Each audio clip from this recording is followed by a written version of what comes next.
Okay, this is an important topic we're going over again, and it's called the anger habit. And obviously, in relationships, it's a key killer. And if you've built up this habit over a number of years, you're in a relationship, you're going to see a lot of the impacts from it. So let's not joke around, let's address it seriously. Anger can be ruining your relationship. So we have to unpack anger.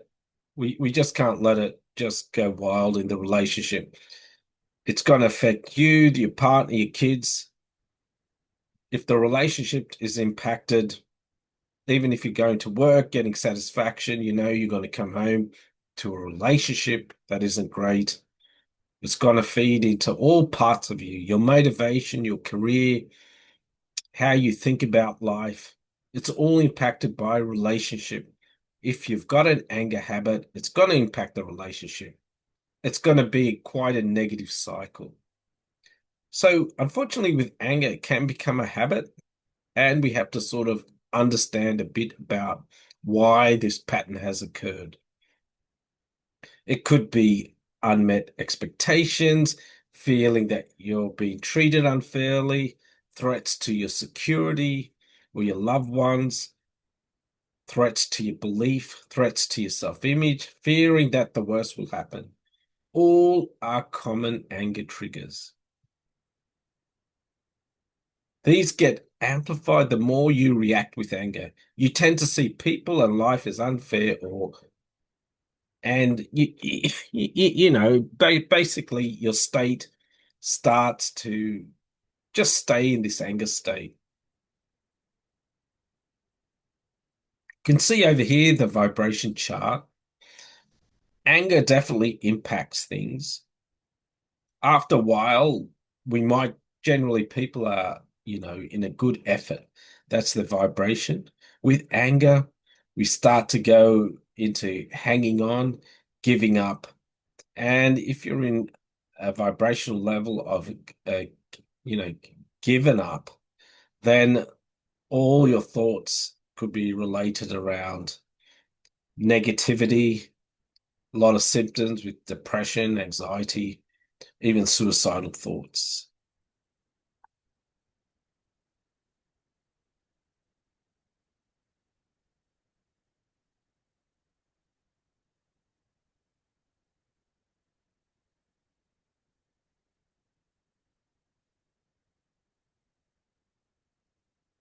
So a key part of this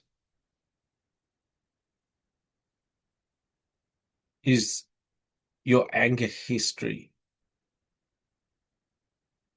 Were you neglected, abused as a child? If other people blamed you, could you let go of your anger? Was the anger justified? Was it easy to keep adding to it? Resentment is also a common emotion that sustains the anger habit. Okay, so there's a lot to do with anger. Resentment is part of it. All of this we have to unpack. Either you have to do it or you work with a therapist, unpacking your anger history. Okay, so the first part of dealing with anger is to look at the types of anger as well. So that there is also a document that I use with clients, and it's quite helpful.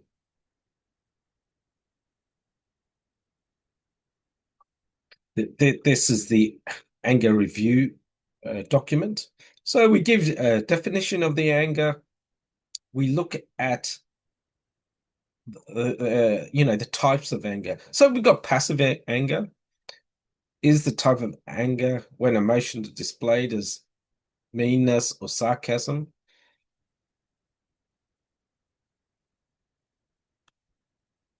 Aggressive anger, where you're aware of your emotions but don't know the root of these anger. Sudden anger, it just comes from nowhere and it leaves a lot of damage. Chronic anger, people are angry all the time. Behavioral anger, something triggers it, leads to physical abuse. Paranoid anger, jealousy towards other. Verbal anger, using words, insults, criticism. Volatile anger, comes and goes in varying degrees. Self-inflicted anger,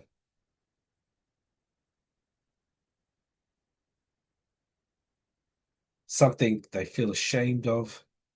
They're highly critical of themselves. So, the idea is to understand how it exists for yourself and your partner. What do you want to do about it?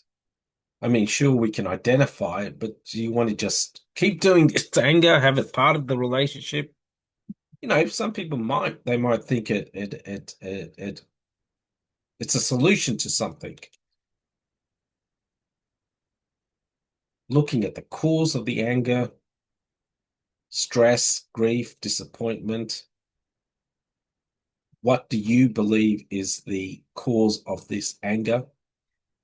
Give it a rating. What are some of the symptoms of the anger? Physical symptoms, headaches, fatigue, emotional symptoms.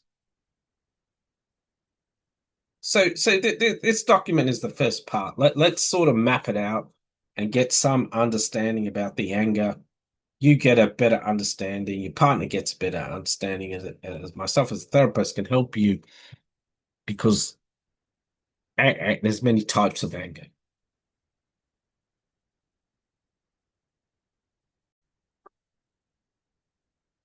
Okay, so we've mapped out our anger and we've journaled our anger. We sort of got an idea, sort of what are the things that are causing the anger, the symptoms of the anger. So obviously the next part is, we want to manage that anger. And look, obviously with therapy, we go into looking at the source of the anger and resolving it there. But in the meantime, we're going to have a process to help manage the anger. So what the suggestion is to do something daily, either preferably in the morning, about 5 to 10 minutes, in the evening, or just after you've come back from work. Again, around 10 minutes. If you can do more, that's better. If the anger is chronic, then obviously you have to put more time into it.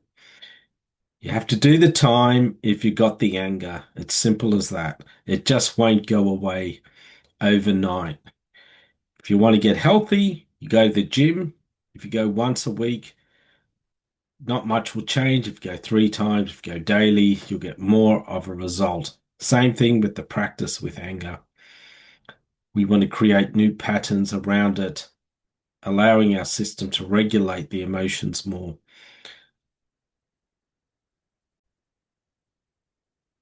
So obviously we've gone through the different types of anger. And the key things is if we got behavioral anger, there's various triggers that are coming up. We should sort of address those triggers using maybe visualization process to, undo the triggers or create different triggers. If we've got chronic anger, then our whole system is impacted somehow. And really, we've got to put a lot of work. Paranoid anger around jealousy, suspicion, possibly deeper issues. And that's more to do with therapy. If it's sudden anger, then it's difficult to identify why it suddenly comes up, but the idea is to get our system into balance, into harmony, being mindful, maybe CBT, or relaxation exercises, meditation exercises, mindfulness. Aggressive anger, there's a lot in our system. Maybe you have to do more of a high energy process, through high exercise related to that anger to shift it. Passive anger is more about masking the anger, being sarcastic. That's more, addressing why you are you're using these sort of patterns to do with the anger. So each one, sort of have to map it out and then create a process around it. If you're using a lot of words, then creating an interrupt pattern so that you pause and able to observe yourself and self-reflect. If it comes and goes, again, your system may be in fight or flight. There may be not much harmony in system. We have to look at that as well. If you're doing self-inflicted anger, for instance, you're angry about something and then you're causing self-harm or overeating, then again, we have to maybe look more at therapy. So sometimes it's going to be coaching, sometimes it's going to be counseling using tools, and sometimes it's going to be therapy, getting into the source of it and really mapping it out is the first process. So with the management dealing with the anger, just like I said, I would recommend 10-minute daily practice in the morning and after work, 30 minutes going more into detail and session work. Obviously, if you can do that, that would shift it the fastest. Morning work can be around I choose statements. Again, if you haven't done any of these, we can definitely review it with you. Priming your subconscious by asking questions. So if you start up in the morning, why am I so happy? Now, this isn't an affirmation, it's a statement. Every time you ask your subconscious something, it will try to get the answer for you. And when you say, why am I so happy? It will create that for you. So it's not saying, I want to be happy, I should be happy. It's saying, why am I so happy? Indicating you are happy, and your subconscious will give you those answers. Breathing, mindfulness, definitely. These are interrupt patterns, getting you out of automatic robotic behaviors. High energy release.